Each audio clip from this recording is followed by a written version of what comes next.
એ yoyo Gujarati બોલે? હા બોલો. આ વખતના ઇલેક્શન વિશે શું કેવું તમારું? આવી જ રીતે વોટ માંગવા નીકળશો તો ચોપડા સાફ થતા વાર નહીં લાગે.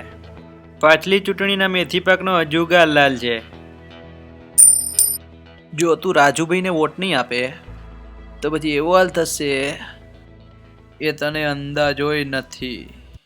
તારી અકડ જોઈને લાગે છે કે તને રાજનીતિની પકડ થોડીક ઓછી છે. રાજનીતિ એટલે માત્ર પોતાના માણસને જીતાડવાનો. શું સમજ્યા?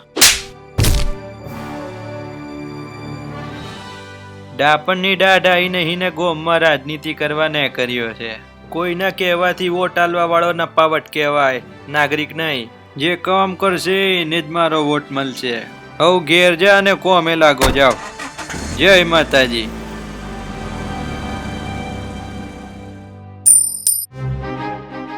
આખું ગામ હારું આ જ કહે છે. મારો વોટ એટલે કે મારો અધિકાર. આ છે આપણા દેશની કડક લોકશાહી.